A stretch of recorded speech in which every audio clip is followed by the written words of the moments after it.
And I'm so excited because today we are tapping into our activating our zone of genius for another panel discussion, aka discussion about business. And today we're talking about leadership. To help me craft this conversation, I'm so excited to have one of my friends and leadership expert, Chris Hampton. And he is with the Champ I Am organization, and he taps into that leadership discussion on a daily basis. Chris, I know you're on a tour, so we are so lucky to have you here today because it is nonstop, right? It's great being a part. It's like we said, it's what I asked for, so I'm never complaining about what I asked for. So, the funny thing about leadership, and is I think the stronger you are as a leader, the stronger you are at being transparent about what's happening and being able to still move people in a direction. And today was definitely one of those days where all of the technology wasn't working the way it was supposed to, and people were having things come up. But to be here and to like the words you said to me were, you know what? The universe doesn't tell me what to do. I tell the universe works for my good. We're going to make this happen. And that is such a strong leadership moment. Thank you so much for those words, which is now why we're coming to you in this very moment. So if you have any questions and you're watching from the studio audience or the actual online audience, please drop your information or your questions in the chat, and we will answer those questions as we go. You are as much of a part of this conversation as we are. This conversation today is brought to you by our sponsor, and I have to make sure I do this properly. So the masterclass sessions based out of the UK, where you can learn, inspire, develop, influence, value, and profit from amazing learning from different people. And I think that's definitely what we're going to do here today. So with that, shall we dive into leadership and how we can activate our zone of genius through leadership? Sound good? Let's make it happen. Let's make it happen. Let's make it happen. Okay. So, first things first, why is leadership even important to talk about in the first place? Well, it depends on how you look at leadership. I look at leadership as a skill. It's something that we all have. It's an art form. It's the art of motivating people to get to one level or another, or one space of mind or another. And if it's an art form, which is a skill, it can be learned. And if it's learned, it can be mastered. So it's not something that you can just, by the way, just jump into the position and be an automatic leader. It's something that you're going to have to work at. And to work at it, you have to be intentional. So and it's one of the most important skills, because if we all lead in some form or fashion, the question is, what type of leader am I? How am I leading the people that I'm in, that choose to connect to me and work with me? Yeah, I hear the question all the time on a lot of these panels about leadership is a leader born or made, right? And that question coming up is just one of those things that I think kind of doesn't matter, right? Like it's not that Mhm. important whether they're born or made. It's whether or not you can do it or you can't. Well, no, it really is. And I think the answer is yes, and yes. Leaders are born because we have to be born to be here, and leadership is made because it's a skill that has to be developed. So when right. you're looking, yeah, I lost your picture, so I thought it was just I lost us. Okay, all right. So when you're looking at that, you're saying that, hey, when leadership is, if we're all born here, unless we're cloned. Last time I knew I wasn't cloned. We all have I, belly I Yeah, I have a belly button. I have a belly button. Yeah, but I was born. So yeah, leaders are born. Yes, we all are born here, and leaders are made because we develop that skill along the way. So yes Absolutely. and yes. Yes and yes. Why can't it I be both? That's my answer for everything now. Why can't it be both? Why can't it be both? Yeah, I agree with you in that they are born and they are made. I guess the biggest myth about leadership, at least in my perspective, is that in order to be a leader, you have to be the person barking orders in the front of the room, right? You have to be the one who is out front in the space, extroverted, and really telling everybody what they're supposed to do. What are your thoughts on that concept of leadership? Now, that's an outdated concept of leadership. Some of the strongest leaders I have met have learned to lead from the center, or lead or lead not necessarily from position, but from a position of influence. Because when Mhm. you realize that the basis or foundation of leadership is influence, you might have someone who has a position but doesn't have influence. And the problem is that for so long, it's been given to us that this is a leadership position, meaning that I'll give you an example. When I was in junior ROTC, I had gotten rank and I would walk around the high school with my uniform on, and I'm walking around looking like and when I walk in the room, people would come to attention because of the position, not necessarily because of the respect, not necessarily because of the connection that I made.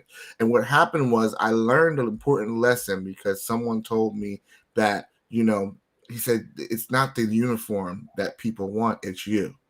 So I learned as leadership that leadership, you wear the position should not wear you.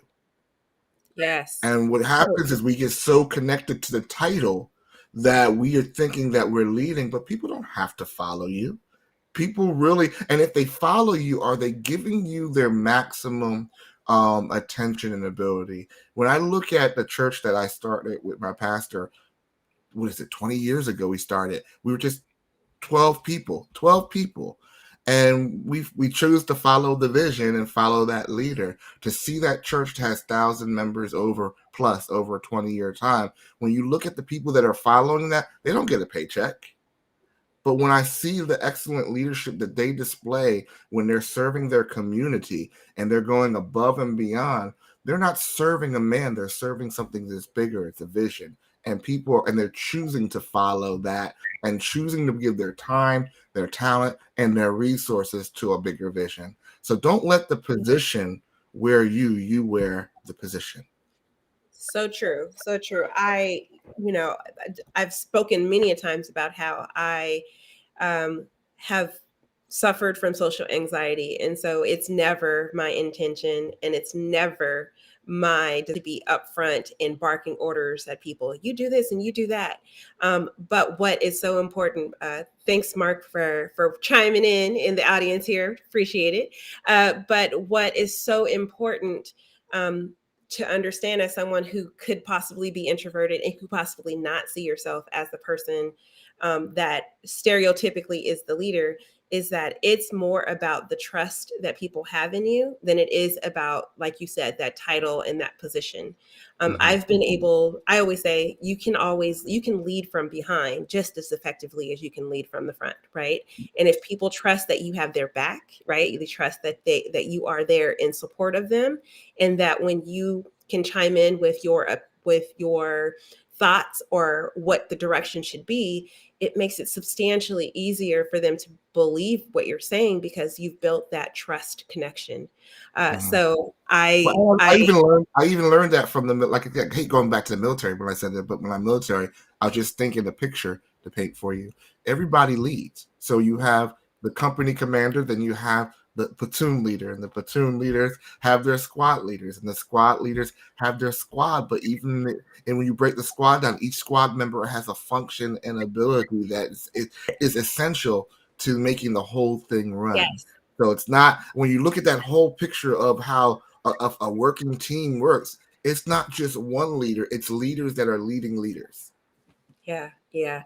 I I so recently I've had to come to the realization that as a leader, right, I wasn't able to effectively communicate the vision so that people could actually do their part of the overarching vision. And it wasn't necessarily that they didn't want to be a part of that or that they didn't want to support the vision, but it was a thing as a leader that I didn't do a very good job of communicating. Mhm. So, what are your thoughts about ownership, right, of the vision, and how, as a leader, that is a kind of crucial to be able to not only have a strong vision, but be able to communicate that from whatever position you're playing as a part of that team, Mhm. in whatever leadership position you're sitting in. Now that we've redefined what leader looks like. Okay, well, let's start with the head. So let's start with the commander. So you're the commander in chief. Now, what happens because of your position, people are responding to your vision as a whole. People are drawn to Make Life University, the Make Life movement, because they see something of their self in you. Now, they might not be able to identify what, and by identifying what will require you to be able to know, one, what is the vision. And you'll be surprised where I'll talk to leaders that are so visionary. The problem is they're visionary leaders, and the issue with the visionary leader is they see in widescreen. And we talked about that before, how we look in the room when we walk. We're the type of people that when we walk into the Yep. room, we're looking at how everything functions. We see things on multiple levels, but you can't display the vision to the people like that. Mm-hmm.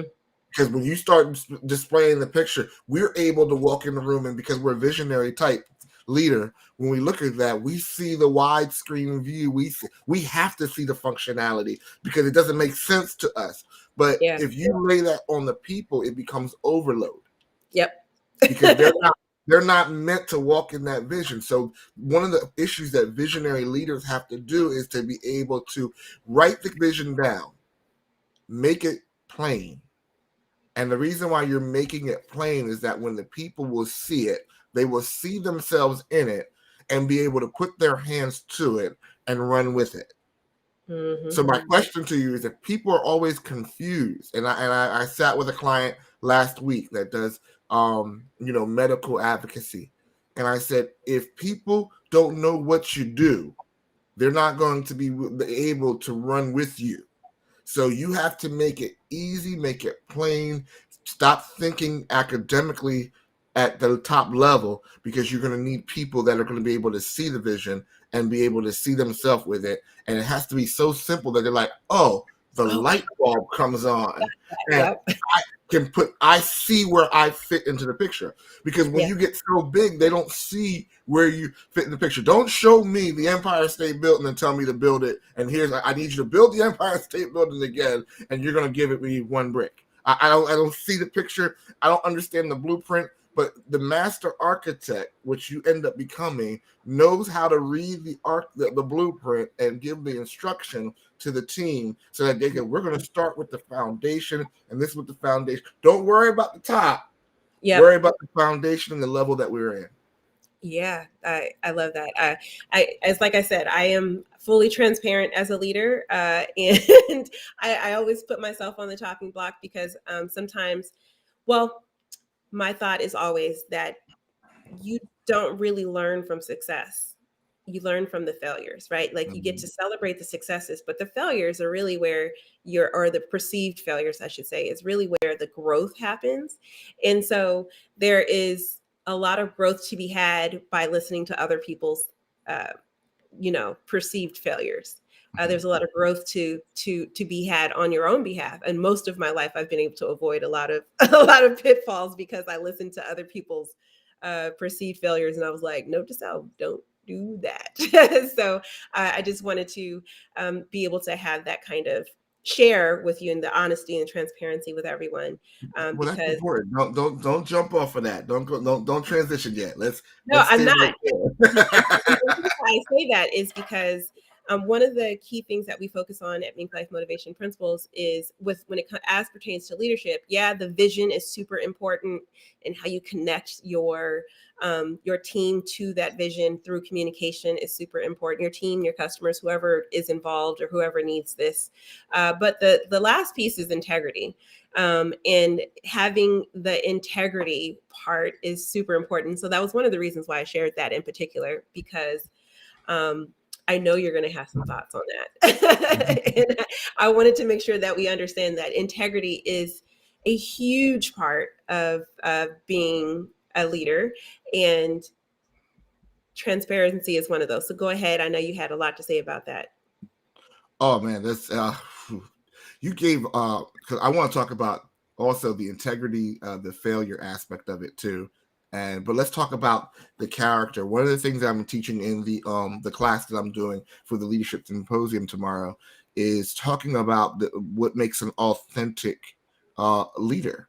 And what makes the authentic leader at its core is being able to let people see the real you and the authentic version of you. They need to know who they're following.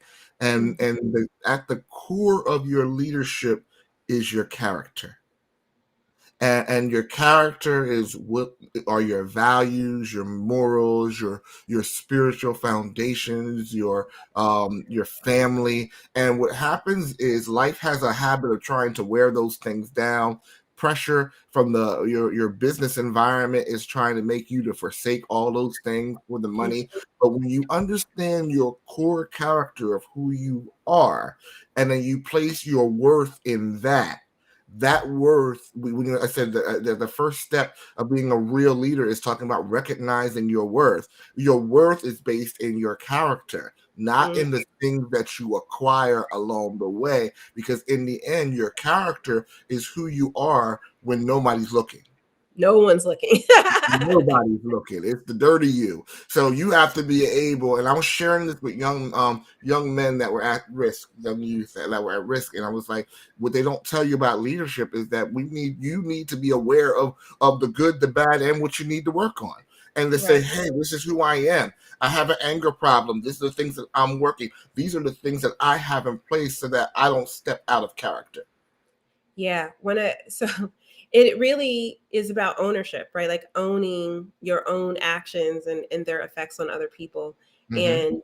And being able to say, this is who I am. Like you were saying, I have anger issues and I'm working on it. Is something that I think a lot of people in leadership positions are so scared to say. They're scared to say that they have an area of opportunity or an area of growth that they're working in because of fear of someone using it against them, right? Mm-hmm. Or it not being palatable, or people maybe losing respect. And so, what would you say to someone who is feeling like, well, if I am too transparent about the things that I'm working on, I'm going to lose. I'm going to get the respect is going to be lost. Well, I would say with transparency is that you have to be careful with your transparency. Make sure that you are in a safe place to use your transparency. Again, I am transparent when it comes to my failures, but when it comes to my moral failures or my glitches, I have a community that I am accountable to. So you have a lot of people that don't have accountability, and they're leading, and it becomes a train wreck because they're leading from and their moral failures or their little personal glitches take over. Okay. Yeah. And the reason when I really say accountability amongst leadership is important is because you are holding the people that are following you accountable. So whenever I look at a leader, I'm always saying, well, who's holding you accountable? I don't care what leadership position you have. Every leader needs the accountability because the power that comes with your leadership position unchecked, you can make you feel like you're something that you're not. It can almost make you feel like you're untouchable in some Yeah. areas, but everybody's touchable. Everybody has a falling point. And when you and the key is when you fall, it's all about how you fall. Yeah. Okay. And I think the other portion is recognizing that when you acknowledge your weakness doesn't make you weak. Hmm. It means you are aware. Yeah. It means you are aware. So when I'm saying that you are aware, you have a sense of about yourself, that you are aware about. When you know your weakness, then you know what you do not create space for. Hmm. If I can't listen, if I have a point where women was my issue, I'm not going to put myself where I'm in a position where I'm a woman by myself and I got issues, and that's my moral weakness. And the world will look at that, or the business environment or the society will look at that and says, well, why does he have to have somebody in a meeting with him all the time? Well, I can't. It's like they're looking at it as it's devaluing them, but he's protecting himself. So when you know your weaknesses, um you learn what not to do and what not to put yourself in to, and what spaces. If you know that you have an anger issue, you know that you're not going to put yourself in a situation with a contentious person. Hmm. You know that you get the chance to control your environment. And like I said, the correction is we kind of got it backwards when we talk about how the universe must not want me to have. No, the universe is your plant field. So Mm-hmm. you have the choice of the crop that you want to receive from the field that the universe has provided. The universe doesn't have any power but to reproduce and to hold and to cultivate life. So Yes, whatever life that you're putting into it is what it's going to come back to you. So you want to use the universe as an excuse for you to have an anger issue, or it must not want me to change because they always put me around angry people. No, you're putting yourself in the position, in the field of life. You're putting yourself in that position so that all that will reproduce is anger back at you, or anger situation. absolutely. So here we Absolutely. are. Yeah. The number one tenet of personal, so we always talk about the 6 basic rights of personal growth. And the first one is taking ownership, right? And I think that is undervalued in some ways, or under discussed what ownership means. It doesn't mean taking ownership of only the things that are bad about you, but also taking ownership of some of the things that are really amazing about you as well. Because when you can take the ownership of like, okay, I know I am a horrible speller, right? Like, well, I don't call myself a horrible speller. If we're going to be honest, I call myself creative, right? I don't really go along with the rules that the English language has laid out for us. I kind of create some spellings, and they're a bit, too creative sometimes for people to actually be able to read them. But nevertheless, I'm a creative speller. But I know, because I'm a creative speller, that I want to make sure that even when I do something, that I can't be mad when someone's like, "Oh, you spelled that wrong. Oh, like you Mhm. got typo there. Oh, you got," like, I can't be mad at that, because I know that that is something that I have always struggled with. That is the weakness of my own. And so, as a leader for myself, what I've done is I've kind of got excited about like people telling me that something's not right. And that's Mm. like a weird thing to say, right? It's like you Could get you imagine? excited. Do you know who E. E. Cummings is? Sounds familiar. Okay. Remind me African though. American writer, Yes. African American writer, and I think one of his glitches was, I think I did a report, and it's coming back to my memory from a book report that I did back in high school. But E. E. Cummings, if you look at his writings, he didn't capitalize anything. It was all written and I can imagine. And I think the reason why I identified with E. E. Cummings was because I had a teacher that said, Chris, content at a young age, he says, content, he's great, but he doesn't do anything with punctuations. It's like one big run on. And what I said, well, E. E. Cummings, I learned those different things. So there's a space where you create those so-called dysfunctions, and what happens is your weaknesses and your strength, they are both there to serve you. Yes. And you guys say, how does that serve you? It's anger is not a problem. Anger is not bad. No. It's the lack of control. Right. It's I don't want do to say Bible, but the Bible talks about being angry.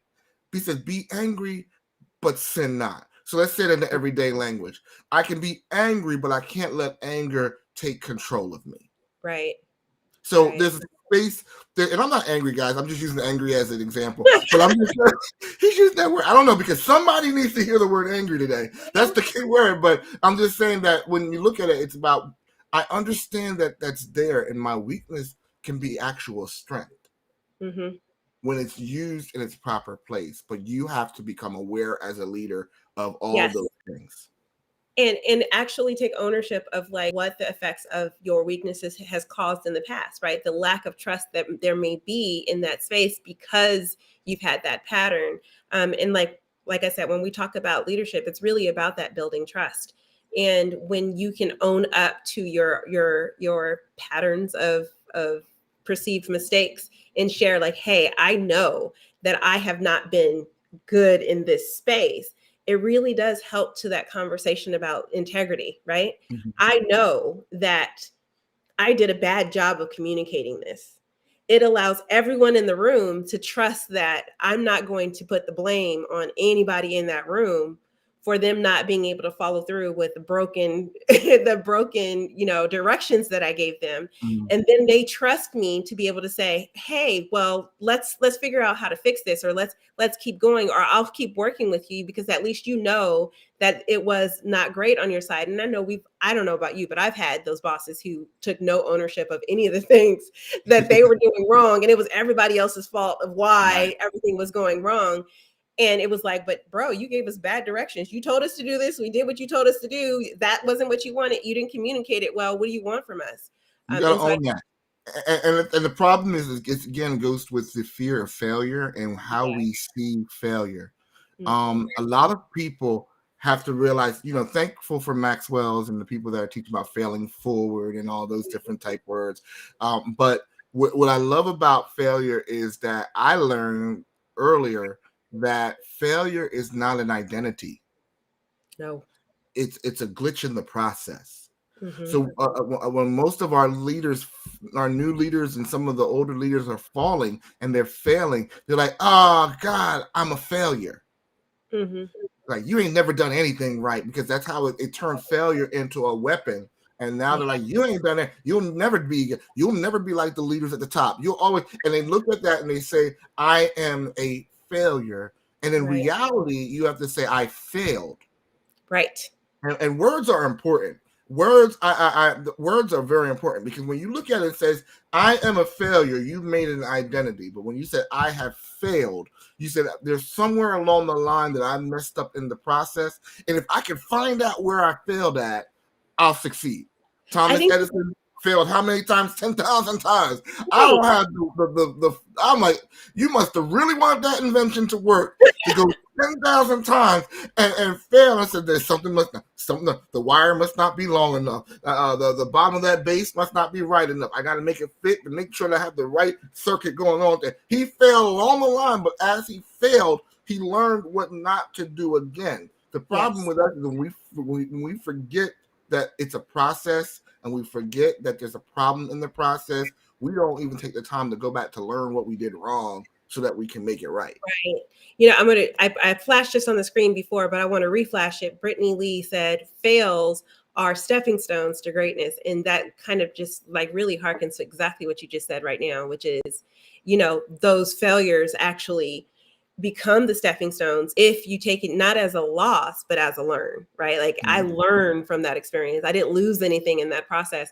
And what's funny is I fail loudly and publicly and flamboyantly, because I was given permission and confidence early on from one of my from my godmother. She was a mentor to me, and a high school counselor at my high school. And one of the things that she said is like, honey, you fail often, which is fine. But the brilliance of who you are is that you fail. Like you fall, and just like a cat, you land on your feet, but you don't just land on your feet, you land in stilettos.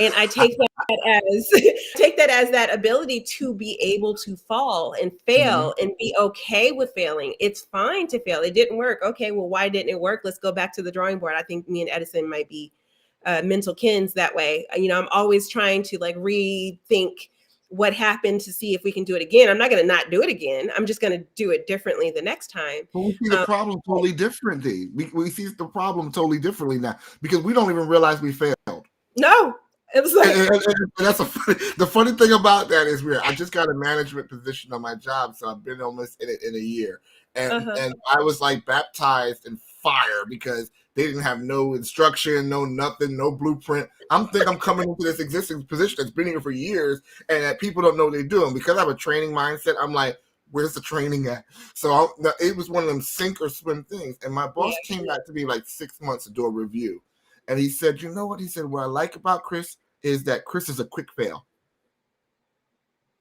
And I was almost offended, like quick You're fail. like, I bro. had to and he was giving me I said, realized that was a compliment, Yeah. because he said, although Chris may not get it right, he said he's a quick fail. He'll get it up, he'll fall, he'll get back up and try something different. He'll fall, get back, and try something different. So I'd rather be a quick fail than a quitter failure. Yeah. Yeah. So this whole conversation is really about kind of activating your zone of genius. And just, a random question that I have for you. So, what would you say is your zone of genius? Yeah. My zone of teacher, I call myself. I think my zone of genius is a motivational teacher. And that's my zone. I'm able to take topics and make them practical. And teaching is my gift, so it comes naturally to me. So I'm able to create the pictures so that people can see something that they really didn't see before. Example, I'm learning now what it means to be a global teacher, and as a global teacher, you realize that through American eyes we view life, but the world Mhm. is not American. Nope. So a lot of the topics that I'm trying to learn and that I've done, my concern in the back of my mind when I'm bringing this in is how does this translate?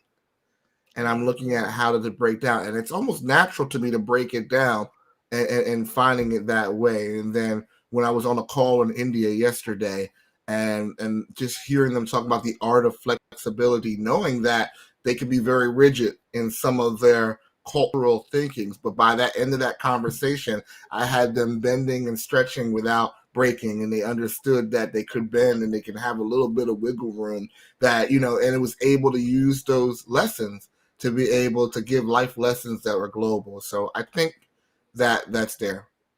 That's my zone of genius. Nice. Oh, Brittany said, "Can you speak to fear of success and how it can be broken through?" Oh, I Great love that question. one. Great Are you on my question. website? Are you on my website? You have to look at the website, the three fears that you go on to champion.org, and that's a free lesson that I give on there. But it talks about the three fears that we face that keep us in our comfort zone. And the three fears were the fear of rejection, the fear of failure, and the fear of success. And Mm, I didn't realize what the fear of success was because I don't think I ever ran into the realm of success as I am hitting now.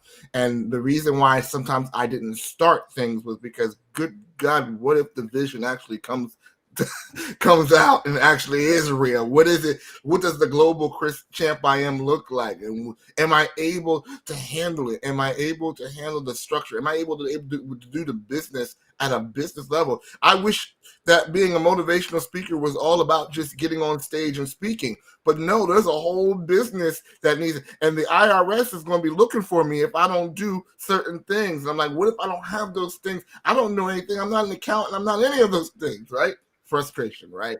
And therefore, you slow yourself down and you chose not to pursue it over the what if I am.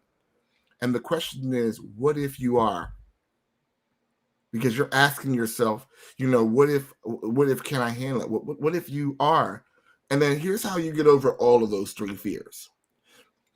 I have a thing where I say fearless. I have a shirt line that I call out and it says fear period less. And I say I stay away from fearless people.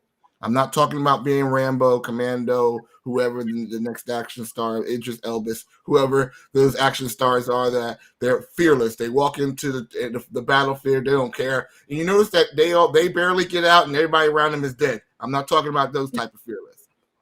What I'm talking about is fear, pause, less. And here's this: the more I learn, I fear less. mm, So if you are in a position right now where you are at a fear of success, what will address that fear of success is understanding and learning more. The more you learn about what success is in your industry, what a successful manager is, what a successful wife is, what a successful husband is, father, what it is that you put your hands to, what a successful entrepreneur is, the more you learn, you fear less. yes. I love that. I love that. I personally always say, there is no such thing as being able to get over the fear. The fear is important. It lets you know the gravity and the magnitude of what Mhm. you are doing. If you don't have any fear about something, it's probably not stretching you, challenging you, or making you a better person. However, feel the feel it, and then do it anyway. Just Right. do it anyway. The difference between those who appear fearless and who are actually um, and people who live in that fear, is that we all feel the fear. And don't get it twisted. If someone says, "Oh, I'm never scared of this, that, or that," they're lying. They're lying Mhm. through their teeth. You definitely always feel the fear. But the concept is you have to still do it anyway. And as a person who lived first 12 years of my life was crippling anxiety of talking to strangers, look at what I'm doing now, right? Like complete opposite of that. I still feel the fear on a regular Mhm. basis. I still feel the fear of talking publicly to people. I still feel the fear of everything that I'm trying to achieve and how enormous the goal of 1 million people worldwide is, and transforming lives and asking people to buy and asking people to support and do those things. I still feel the fear in all of that, but I allow the mission of what I'm trying to do to be so much bigger that I just feel the fear and I do it anyway. Because the worst thing for me would be to leave this earth and not have left the impact. That would be way worse than if I was able to stay comfortable in my fear. And so that's one of the reasons why I kind of, Well, push through the fear. I think we have to also address that fear is not a problem. Fear is not a bad thing. Fear No, is our body's it's a defense mechanism that's in our body that super. talks about um it's a defense mechanism in the body that makes sure that you need to be aware. Hmm. The problem is fear is never meant to get into your spirit. It's never meant to get to the point where it's so much into your spirit that it confines you, it constricts you, and it controls you. An Hmm. example, when you have someone who has a crippling fear that whenever they're faced in with that fear, they can't move, they can't breathe. That's an unhealthy fear. That's fear going uncontrolled. Just like anger, fear has to be managed because it's just an alarm bell letting you know, ding, ding, ding, ding, ding, danger, danger. You need to be aware that there's some risk that you have to take. But when you get to the point that you can put fear in its place, fear will actually help you. It's not a bad thing. So you got all those people that face everything and run and they false evidence. No, a lot of times the evidence of the fear that you are looking at It's is very real. real. It is very real. It is very real. Okay, so I'm not saying ignore that those things are there. If there is a poisonous, venomous snake sitting in your living room, you should be afraid, right? But you Yeah, should not be afraid that that snake can have enough time that it can wrap itself around you and suffocate you and kill you yeah, with the bite because you need to have enough strength to get yourself out the remove or remove the impediment. So yeah, it's not the end all to be all, but you have to put these things so that you are the master of these different alarm systems that are in our bodies that are there to protect us and like you go back to anger. Anger is not bad. Anger is a defense mechanism that says, no, you're not going to treat me this way. hmm, Now, when anger gets out of control, we're like, boom, boom, boom, boom, boom, boom, boom, and everybody's down and nobody's surviving. That's a problem. Same thing with fear. So we were taking all the emotional ringers that we put negative stigmas to, and we realized that they're not. There are very things that if we don't keep in check, they will crush us as a leader. Well, what I've realized though is everything through having that kind of social anxiety and really kind of being crippled by it. Like I was nonverbal for so many years, and what I realized is that everything I wanted was on the other side of fear. But I like how you said, "Well, yeah, it's there's still a caution there on purpose." So I'm going to amend my sentence now. When I say it, I'm going to add, "It's like, yeah, feel the fear, and do it anyway, but do it in care, do it in a particular way to make sure that everyone in the spaces involved um, is really being cared for in that space." And here's why I say that: because I had all of those years of being being in social anxiety and being fearful of talking to people, it gave me a superpower that a lot of people don't have, which is the ability to hear very clearly what someone is saying to me and responding directly to them based on what they were saying to me, as opposed to not listening to what they're saying and I'm just going to say what the first thing that comes to my mind, it gave me a superpower in that way. So when I talk to people, I'm able to diffuse a lot of situations. As a leader, that's a great asset, right? To be able to hear someone very clearly of what they're saying and to not have any emotional attachment to what they're saying, but more so to be able to come back with care and attention with that person. I don't know what my fear stemmed from. I don't know why I was so fearful of talking to people, because it was literally my like first 12 years of my life. I've always been that way. But what I will say is that the ability to take that fear, feel the Mhm. fear, and then proceed with caution and care of everyone involved in that space has been the biggest blessing. It has been the biggest, like, it energy shifts. People do things differently because of that. And so that fear is so incredibly important in order for you to be able to really kind of lead from your own zone of genius, because at that point you're able to tap into what the need is in front of you, as opposed to just kind of blasting through things. Oh yeah, I'm feeling the fear, I'm gonna do it, I'm just gonna do whatever. That caution is maybe that next little step. So now I'm gonna actually amend every time I say that. I'm gonna say, feel the fear, do it anyway, but proceed with care. And I don't want to say caution, because there's a lot of people who will take that, well, proceed with caution is they'll be guarded. And that's not the case. You actually should lean in a bit more in Mhm. caring for everyone in the situation. And that's why I love that shirt. What I do is because it reminds me that, like I said, I fear less. I'm not Mhm. fearful. I'm not full of fear, but I fear less. And again, Mhm. I just remember that feeling of being a child, and I think we were going into a haunted castle. I don't know why we were going, but all I heard was I was little, and all I heard were all these screams. And in my mind, it doesn't make sense to go into a screaming house. And then I saw this dragon go by the door, and I'm like, no, I'm good. No, I'm good. No, the whole family basically like, no, pass. And like I said, I used to be, afraid of roller coasters, right? Mhm. And I'm like, I realized that now I'm no longer afraid of roller coasters because I got on it. I realized that I don't like roller coasters, and there's a Right. difference.